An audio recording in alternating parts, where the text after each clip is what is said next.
Good evening all. எல்லாரும் எப்படி இருக்கிறீங்க? உங்களுடைய மென்டல் ஹெல்த் எப்படி இருக்குது, உங்களுடைய ஃபிசிக்கல் ஹெல்த் எப்படி இருக்குது, அண்ட் உங்களுடைய பிஜிடிஆர்பி ப்ரிப்பரேஷன்லாம் எப்படி போயிட்டுருக்கு அப்படிங்கிறத கண்டிப்பாக கமெண்ட் செக்ஷனில் ட்ராப் பண்ணுங்கள். I would love to read it and கண்டிப்பாக நான் ரிப்ளை பண்ணுவேன். நேற்று வந்து நிறைய பேர் பிஜிடிஆர்பி ப்ரிப்பேர் பண்ணிட்டு இருக்கோம் அப்படிங்கிறத காட்டுறதுக்கு கண்டிப்பாக கமெண்ட்டில் வந்து டைப் பண்ணியிருந்தீங்க. I was so happy to read every single comment. இன்னும் நிறைய கமெண்ட்ஸ்க்கு ரிப்ளை பண்ண வேண்டியது இருக்குது. கண்டிப்பாக இன்னைக்குள்ளே ரிப்ளை பண்ணி முடிச்சிருவேன். இன்னைக்கான வீடியோ எதை பற்றி இருக்க போகுது அப்படின்னா, நான் வந்து ஃப்ரம் ஸ்க்ராச் எப்படி ப்ரிப்பேர் பண்ணுறதை காட்டலாம் அப்படிங்கிறதுனால தான் இந்த வீடியோ வந்து ஷூட் பண்ணியிருக்கேன். நேற்று வந்து ஃபர்ஸ்ட் நம்ம படிக்கணும் அப்படிங்கிறதுனால ஒரு இருக்கிறதுல ஈஸியான ஒரு போயம் எடுத்து நானே ப்ரிப்பேர் பண்ண ஆரம்பித்தேன். ஃபர்ஸ்டே வந்து இருக்கிறதுல காம்ப்ளெக்ஸான டிஃபிகல்ட்டான டாபிக் வந்து நம்ம வந்து ஸ்டார்ட் பண்ணிட்டோம் அப்படின்னா நமக்கு படிக்கிறதுக்கு ஒரு பயம், கஷ்டம், குழப்பெல்லாம் வந்துடும். அதனால் முடிஞ்ச அளவுக்கு வந்து எந்த டாப்பிக்கை ஃபஸ்ட்டு ஸ்டார்ட் பண்ணலாம் அப்படின்னு உங்களுடைய குரூப் பியர்ஸ் வந்து இருந்தாங்க அப்படின்னா வந்து அவங்கக்கிட்ட கேட்டுட்டு ஸ்டார்ட் பண்ணுங்கள். இல்லைனா உங்களுக்கு அதை பற்றின நாலேஜ் ஆல்ரெடி இருந்துச்சு அப்படின்னா கொஞ்சம் கூகுள் பண்ணியோ கொஞ்சம் ரெஃபர் பண்ணியோ எது ஈஸியாக இருக்கோ, எது வந்து நம்மளால் நல்லா படிக்க முடியும் அப்படிங்கிறத நீங்கள் கொஞ்சம் ரெஃபர் பண்ணிவிட்டு எந்த இதுலேயுமே இறங்குங்க. நான் வந்து போயம் கொஞ்சம் ஈஸியாக இருக்கும் அப்படிங்கிறதுனால நான் இதில் வந்து ஃபர்ஸ்ட் வந்து இறங்கினேன். ஏன்னா முதல்ல நமக்கு பயம் கொடுத்துடக்கூடாது அப்படிங்கிறதுனால அந்த ஒரு போயம் வந்து எடுத்து ரீட் பண்ண ஆரம்பித்தேன். ரீட் பண்ணும்போது எனக்கு ரொம்ப ஹாப்பியாக இருந்தது. ஓகே, நம்மளால் படிக்க முடியும் அப்படிங்கிற ஒரு தாட் வந்து எனக்கு வந்தது. ஸோ அதனால் எப்போவுமே டிஃபிகல்ட்டான சிலபஸ்க்குள்ளே தாகாதீங்க, கொஞ்சம் ஈஸியிலேருந்தே ஆரம்பிங்க. அண்ட் இந்த போயம் வந்து நான் ஃபுல்லாகவே வந்து யூடியூப்பில் தான் ரெஃபர் பண்ணி படித்தேன். ஒரு 10:45 போல் படிக்க ஆரம்பித்தேன். நைட் ஸ்டடி எல்லா குழந்தையெல்லாம் தூங்க வச்சுட்டு வீட்டு வேலையெல்லாம் முடிச்சுட்டு தான் படிக்க ஆரம்பித்தேன். இந்த போயம் எல்லாம் படித்து முடிச்சுட்டு ஒரு ஃபர்ஸ்ட் ரைடிங் போயிட்டு எனக்கு ஒரு ஐடியா வந்ததுக்கப்புறம் எங்கே புக் மெட்டீரியல்ஸ்லாம் வாங்கலாம் அப்படின்னு சொல்லிட்டு கூகுளில் வந்து என்ன செஞ்சுட்டு இருந்தேன் அப்படின்னா, கூகுள் இல்லை யூடியூப்பில் வந்து ரெஃபர் பண்ணிட்டு இருந்தேன். யூடியூப்பில் ரெஃபர் பண்ணும்போது பாரத் அகாடமின்னு ஒன்று வந்து கண்ணில் பட்டுச்சு. பாரத் அகாடமி ஆல்ரெடி நான் ஒரு தடவை பார்த்துருந்துருக்கேன் மற்ற வீடியோஸ்லாம் பார்க்கும்போது. ஆனால் அதோடைய பேர் எனக்கு மறந்து போச்சு. தேங்க்ஃபுல்லி நம்ம சப்ஸ்கிரைபர் ஒருத்தங்க தான் வந்து பாரத் அகாடமியில் ட்ரை பண்ணி பாருங்க அப்படின்னு சொன்னாங்க. ஸோ அவங்களோட வீடியோஸ் யூடியூப் சேனல் எல்லாத்தையுமே ரெஃபர் பண்ணிட்டு இருந்தேன். ஸோ அந்த யூடியூப் சேனலில் வந்து இப்போதைக்கு பிஜிடிஆர்பிக்குள்ள 39 புக்ஸ் வந்து 1500க்கு அவைலபிளாக இருக்குது அப்படின்னு வந்து போட்டிருந்தாங்க. ஸோ அதை பார்க்கும்போது எனக்கு அஃபோர்டபுள் ப்ரைஸ் அப்படின்னு தான் தோணுச்சு. ஃப்ரம் ஸ்க்ராட்ச் ப்ரிப்பேர் பண்ணுறதுனால என்கிட்ட இப்போதைக்கு ஒன்றுமே இல்லை. மேபி பிரிண்ட் அவுட் எடுத்த பேப்பரை தவிர வேறு ஒன்றுமே இல்லை அப்படிங்கிறதுனால அவங்கக்கிட்ட அஃபோர்டபுளான புக்ஸ் வாங்கலாம் அப்படிங்கிற ஒரு தாட் ப்ராசஸ் எனக்கு போயிட்டுருக்குது. இன்கேஸ் நான் வந்து வாங்கிட்டேன் அப்படின்னா அந்த புக்கு பற்றின எனக்கு எப்படி இருக்குது அப்படிங்கிறதையும் கண்டிப்பாக உங்களுக்கு வந்து ஷேர் பண்ணுறேன். அந்த பாரத் அகாடமி சேனல்லையுமே நிறைய டாபிக்ஸ், போயம், ப்ரோஸ், ட்ராமா எல்லாத்தையுமே லைன் பை லைன் வந்து அழகாக பைலிங்குவலாக எக்ஸ்ப்ளனேஷன் வந்து கொடுத்துருக்காங்க. ரொம்ப ஜென்யூனாக இருந்த மாதிரி இருந்தது. எனக்கு ரொம்ப பிடிச்சிருந்தது அந்த சேனல் பார்க்கும்போது. ஒரு வீடியோவுமே வந்து 30 மினிட்ஸ், 40 மினிட்ஸ், 1 hour கூட இருக்குது. ஆனால் ஒரு கிளாஸுக்கு போன ஃபீல் இருந்த மாதிரி இருந்தது. இந்த கிராஷியரனா ட்ரீ போயம் கூட நான் வந்து புக்கில் வந்து இந்த சைடு பார்த்துக்கிட்டேன். அவங்களுடைய வீடியோவை பார்த்து தான் படித்தேன். ரொம்ப நல்லா இருந்த மாதிரி இருந்தது. எனக்கு ரொம்ப பிடிச்சிருக்கு, ஃபேவரட்டாக இருந்த மாதிரி இருந்தது. ஒரு சிஸ்டர் கமெண்ட் பண்ணியிருந்தாங்க, டெட் ப்ரிப்பரேஷன் எதனால் ஸ்டாப் பண்ணிட்டீங்க, பிஜிடிஆர்பி ஸ்டார்ட் பண்ணியிருக்கீங்களா அப்படின்னு சொல்லிட்டு. ஆமாம், டெட் ப்ரிப்பரேஷன் எதனால் ஸ்டாப் பண்ணேன் அப்படின்னா ஓரளவுக்கு உள்ள சிலபஸ் வந்து நான் அதில் வந்து கம்ப்ளீட் பண்ணிட்டேன். இனிமேல் நோட்டிஃபிகேஷன் போட்டால் கூட கண்டிப்பாக வந்து ஓரளவுக்கு ரிவிஷன் பண்ணுறது அளவுக்கு நான் நோட்ஸும் ப்ரிப்பேர் பண்ணி வச்சிருக்கிறதுனால எனக்கு ஓகே ஃபைன், நம்ம கொஞ்சம் இந்த டெட்டுக்கு கொஞ்சம் பிரேக் கொடுக்கும் அப்படின்னு சொல்லிட்டு. அண்ட் ஆனுவல் பிளானர்லேயுமே டெட்டு வரல அப்படிங்கிறதுனால மறுபடியும் டெட்டையே வச்சுட்டே இருக்க முடியாது. நமக்கு வேணுங்கிறது ஒரு கவர்மெண்ட் ஜாப் இன் டீச்சிங் ஃபீல்டு அப்படிங்கிறதுனால பிஜிடிஆர்பி அனௌன்ஸ் பண்ணிட்டாங்க அப்படிங்கிறதுனால தான் பிஜிடிஆர்பி இப்போ ப்ரிப்பேர் பண்ணிட்டு இருக்கிறேன். அண்ட் இந்த ஒரு விஷயத்தை பர்டிகுலராக அட்ரஸ் பண்ணணும்னு நினைக்கிறேன். இது வந்து இப்போ ரீசெண்ட் டேஸாக நான் அடிக்கடி வந்து கேள்விப்படுறேன். என்ன அப்படின்னா, நான் வந்து படிக்க வரைக்கும் என் ஃப்ரெண்டு தான் என் கூட உட்காந்து படிச்சுட்டு இருந்தாங்க. ஆனால் நான் எங்கேயோ அதிக மார்க் எடுத்துருவேனோ அவங்கள விட அப்படிங்கிறதுனால எந்த சின்ன விஷயம் கூட எனக்கு சொல்லித்தர மாட்டேங்கிறாங்க. நான் வந்து அதிகமாக படிச்சிருவேனோ, எனக்கு நல்ல மார்க்ஸ் வந்துருமோ, நான் ஜாப் வாங்கிடுவேணுங்கிற பயம் வந்து என் ஃப்ரெண்டே வந்து எனக்கு எந்த விஷயமுமே சொல்லிக் கொடுக்க விட மாட்டேங்குது.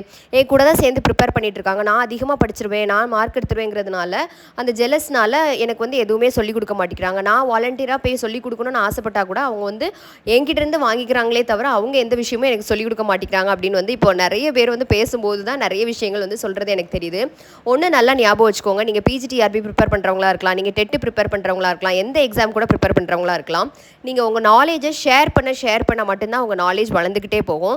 நீங்கள் ஒரு விஷயத்தை அடிக்கடி உங்கள் ஃப்ரெண்ட்ஸ்கிட்டையோ ஒரு விஷயத்தை அடிக்கடி ஷேர் பண்ண மட்டும்தான் உங்களுக்கே அது வந்து உங்களுடைய மைண்டில் அதிகமாக ஞாபகமாக இருக்கும். அண்ட் டீச்சர்ஸ், நீங்கள் ஃப்யூச்சர் டீச்சர்ஸ் நீங்கள் நல்லா ஞாபகம் வச்சுக்கோங்க. நீங்கள் வந்து உங்களுடைய நாலேஜை உங்கள் ஸ்டூடெண்ட்ஸ்க்கு ஷேர் பண்ணால் மட்டும்தான் நீங்கள் ஒரு வேல்யூபிளான டீச்சராகவே இருக்க முடியும். அப்போ பிஜிடிஆர்பி ப்ரிப்பேர் பண்ணுற யாரானாலும் டெட்டு ப்ரிப்பேர் பண்ணுற யாருனாலுமே உங்களுடைய நாலேஜை மற்றவங்களுக்கு ஷேரே பண்ண மாட்டோம் அப்படின்னா ஸ்டூடெண்ட்ஸ்க்கு எந்த அளவில் நம்ம ஷேர் பண்ண போகிறோம் அப்படிங்கிறத நீங்கள் தான் யோசிச்சுக்கணும். அண்ட் நல்ல ஞாபகம் வச்சுக்கோங்க, நம்ம வந்து மற்றவங்களுக்கு சொல்லிக் கொடுக்குறதுனால அவங்க அதிகமாக மார்க் எடுத்து அவங்க பாஸ் ஆகி அவங்களுக்கு மட்டும்தான் வேலை கிடைக்கும், நமக்கு வேலை கிடைக்கும்னு வேலை கிடைக்காம போயிது அப்படின்னு கிடையாது. நம்மளுடைய ஃபுல் ஃப்ளெஜ்ட் எஃபோர்ட்ஸில் தான் நமக்கு இருக்குது. நம்ம எவ்வளோ தூரம் எஃபோர்ட் போடுறோமோ அதில் தான் வந்து நமக்கு மார்க் கிடைக்குமே தவிர நம்ம வந்து மற்றவங்களுக்கு சொல்லிக் கொடுக்காம நம்ம மட்டுமே படித்தா மட்டும் நமக்கு நிறைய மார்க் கிடைச்சிடும் அப்படி கிடையாது. நீங்கள் அதிகமாக ஷேர் பண்ண அதிகமாக சொல்லிக் கொடுக்க உங்கள் மனசுலேயும் அது அதிகமாக இருக்க தான் செய்யும். நிறைய பேர் குரூப் ஸ்டடி பண்ணி நிறைய பேர் ஒருத்தருக்கு ஒருத்தர் சொல்லிக் கொடுத்து ஃப்ரெண்ட்ஸாக இருந்து நிறைய பேர் அப்படி அச்சீவ் பண்ணியிருக்காங்க. அதை மட்டும் நம்ம அழகாக ஞாபகம் வச்சுக்கணும். என்றைக்குமே படிப்பு நமக்கு மட்டும்தான் சொந்தம், இந்த அறிவு நமக்கு மட்டும்தான் சொந்தம், வேறு யாருக்கும் சொந்தம் கிடையாதுன்னு நம்ம படிப்பை சொந்தம் கொண்டாடவே முடியாது. அது ரொம்ப ரொம்ப தப்பான விஷயம். ஸோ கேஷியர் அண்ட் அட்ரி ஆல்ரெடி நான் வந்து ஒரு ஃபர்ஸ்ட் ரீடிங் போனதுனால நான் எனக்கு புரிகிற மாதிரி ஒரு சின்னதாக ஒரு ஷார்ட் நோட்ஸ் மாதிரி ரெடி பண்ணிக்கிட்டேன் வீட்டிலே. ஷார்ட் நோட்ஸ் ரெடி பண்ணுறதுக்குள்ளே என் பையன் பயங்கர கிராங்கியாக இருந்தான். அவனையும் தூக்கிக்கிட்டே தான் எல்லா வேலையும் பண்ணுற மாதிரி இருந்தது. அண்ட் மத்தியான டைம் ஆனதுக்கப்புறம் வீட்டுக்கு லஞ்ச் ப்ரிப்பேர் பண்ணுறது, குழந்தைக்கு லஞ்ச் ப்ரிப்பேர் பண்ணுறது, நாய்க்குட்டிக்கு லஞ்ச் ப்ரிப்பேர் பண்ணுறதுன்னு எல்லாத்தையும் பண்ணுறதுக்காக கிச்சனுக்கு வந்தாச்சு. அந்த டைமில் எனக்கு ஒரு கால் வந்தது. நான் ஆல்ரெடி வந்து இன்டர்வியூ அட்டன் பண்ணணும் அப்படிங்கிறதுக்காக ஸ்கூலுக்கு வந்து ரெஸ்யூம் அனுப்பி வச்சுருந்தேன். ஸோ அவங்க வந்து என்னை கால் பண்ணி, நீங்கள் நாளைக்கு இன்டர்வியூ வாங்க, நீங்கள் நாளைக்கு செலக்ட் பண்ணிட்டீங்கன்னா செலக்ட் ஆகிட்டீங்க அப்படின்னா நாளைக்கு உங்களுக்கு அப்பாயின்மெண்ட் கொடுத்துருவோம் அப்படிங்கிற மாதிரி சொன்னாங்க. எனக்கு வந்து ஒரு ஜர்க் ஆன மாதிரி இருந்தது. என்னடா திருப்புன்னு இப்படி கூப்பிட்றாங்க அப்படின்னு சொல்லிட்டு. அண்ட் முதல்ல வந்து அம்மா குழந்தைய பார்த்துக்கிறேன் அப்படின்னு சொன்னாங்க. ஆனால் இப்போ அம்மா இருக்கக்கூடிய நிலமையில் அம்மாவே நான் தான் பார்த்துக்கணும் அப்படிங்கிறப்ப அம்மாவால் கண்டிப்பாக குழந்தைய பார்த்துக்க முடியாது. அதனால் அண்ட் நான் பிஜிடிஆர்பி வேலை பேரலி ப்ரிப்பேர் பண்ணும்போது இப்போ வந்து நான் பிரேக் பண்ணிவிட்டு எதையுமே போக முடியாது. ஆனால் இன்டர்வியூ ஒரு தடவை ஒரு ட்ரை பண்ணி பார்க்கலாமா அப்படிங்கிற ஒரு மைண்ட் செட் இருக்குது. ஸ்டில் என்ன டயலாமா வீட்டிலலாம் டிஸ்கஸ் பண்ணிட்டு தான் இன்டர்வியூ போகிறோமா இல்லையா அப்படிங்கிறதே தெரியும். அண்ட் மோரோவர் நாளைக்கு வந்து ஹாஸ்பிட்டலுக்கும் போக வேண்டியது இருக்குது. அம்மாவுக்கு வந்து மறுபடியும் ஒரு செக்கப்லாம் பண்ணிவிட்டு இன்சுலினை ஸ்டாப் பண்ணதுக்கப்புறம் தான் அவங்களுக்கு ரிலீஃப் ஆகும். அதனால் மறுபடியும் நான் ஹாஸ்பிட்டலுக்கு நாளைக்கு நான் கூட்டிகிட்டு போகிறேன். நெக்ஸ்ட்டு நான் படிக்கிறது வந்து தமிழ் எலிஜிபிலிட்டி டெஸ்ட்டுக்குள்ளே 10th ஸ்டாண்டர்ட் தான் தமிழ் சொல்வெல்லாம் படிச்சுட்டு இருந்தேன். எனக்கு ஆக்சுவலி அது கொஞ்சம் வாஸ்ட்டாக இருக்கிறதுனால கொஞ்சம் படிக்கிறதுக்கு கொஞ்சம் ஸ்லோவாக தான் இருந்த மாதிரி இருக்குது. தமிழ் எலிஜிபிலிட்டி டெஸ்ட்டுக்கு வந்து 10th ஸ்டாண்டர்ட் மட்டுமே படித்தா போதும் அப்படிங்கிறது தான் நிறைய பேருடைய ஒப்பீனியனாக வந்துருக்குது. அதனால் இப்போதைக்கு 10th ஸ்டாண்டர்ட் மட்டும்தான் ஃபுல்லஸ்ட்டாக கான்சென்ட்ரேட் பண்ணணும் அப்படின்னு வந்து நினச்சிருக்கேன். தமிழ் எலிஜிபிலிட்டி டெஸ்ட் வந்து ஒரு 20 மார்க்ஸ் கண்டிப்பாக எடுத்தால் மட்டும்தான் நம்மளுடைய அவுட் ஆஃப் 50ல் 20 மார்க்ஸ் எடுத்தால் மட்டும்தான் நம்மளுடைய பேப்பரை வேல்யூ பண்ணுவாங்க. அதனால் பிஜிடிஆர்பிக்கு ப்ரிப்பேர் பண்ணுறவங்க தமிழ் எலிஜிபிலிட்டி டெஸ்ட்டுக்கு 10th ஃபஸ்ட்டு நல்லா கான்சென்ட்ரேட் பண்ணுங்கள். 10th கான்சென்ட்ரேட் பண்ணிவிட்டு அதில் இலக்கணமும் நல்லா கான்சென்ட்ரேட் பண்ணுங்கள். 20 மார்க்ஸ் எடுத்தால் போதும். நீங்கள் வந்து அதை விடையும் நம்ம 50க்கு 50 எடுக்கணுங்கிறதெல்லாம் எய்ம் பண்ணாதீங்க. எவ்வளோ வந்து பாஸ் பண்ணணுமோ அதை பாஸ் பண்ணிவிட்டு நம்மளுடைய மேஜரான இங்கிலீஷோ ஃபிசிக்ஸோ ஜியாகிரஃபியோ எதுவோ அதில் நல்லா கான்சென்ட்ரேட் பண்ணுங்கள். இதில் வந்து நம்ம பாஸ் பண்ணி ஒரு 25 ஒரு 30 மார்க்ஸ் எடுத்தால் போதும் அப்படிங்கிற கோல் வச்சே நீங்கள் படிக்க ஆரம்பிங்க. நான் வந்து படிக்கும்போது நிறைய விஷயங்கள் எனக்கு மறக்கிறதுனால பக்கத்தில் ஒரு நோட்டை வச்சுட்டு 4 ஒன் வேர்ட் படித்தேன் அப்படின்னா 4த்தையும் வந்து நானே ஹைட் பண்ணி எழுதி பார்க்குறேன். பிகாஸ் ஒரே மாதிரி மோனோட்டோனஸாக படித்ததையே ஹைட் பண்ணி வந்து சொல்லி பார்க்கும்போது கொஞ்சம் டிஃப்ரெண்ட்டாக இருந்த மாதிரி. ஆனால் அது ஒரு தடவை எழுதி பார்த்துட்டோம் அப்படின்னா வந்து நல்லா இருக்குது. ஒரு 10 இது படிச்சிட்டோம் அப்படின்னா 10 வந்து எழுதி பார்க்குறது. ஸோ அது வந்து நமக்கு ரொம்ப யூஸ்ஃபுல்லாக இருந்த மாதிரி இருக்குது. அண்ட் இந்த வீடியோ கண்டிப்பாக உங்களுக்கு ஏதாவது ஒரு விதத்துலையாவது யூஸ்ஃபுல்லாக இருக்கும் அப்படின்னு கண்டிப்பாக நம்புகிறேன். அண்ட் பாரத் அகாடமியில் புக்ஸ் வாங்கினதுக்கப்புறம் பிஜிடிஆர்பியோட இங்கிலீஷ் புக்ஸ் எல்லாம் எப்படி இருக்குது அப்படிங்கிறத நான் என்னுடைய ரிவ்யூ வந்து உங்களுக்கு கண்டிப்பாக வந்து ஷேர் பண்ணுறேன். அண்ட் கண்டிப்பாக டீச்சிங் ஸ்ட்ராட்டஜியில் இருக்கக்கூடிய டீச்சிங் ஃபீல்டில் இருக்கக்கூடிய நம்ம யாருமே வந்து நம்ம வந்து இன்னொருத்தங்களுக்கு ஹெல்ப் பண்ணணுமே தவிர நம்ம மட்டும் படித்தா போதும், நமக்கு மட்டும் நாலேஜ் இருந்தால் போதும்னு நினைக்கவே கூடாது. The more you share the more wise you become அப்படிங்கிறத மறக்காதீங்க. அண்ட் தமிழும் நல்லா படிங்க.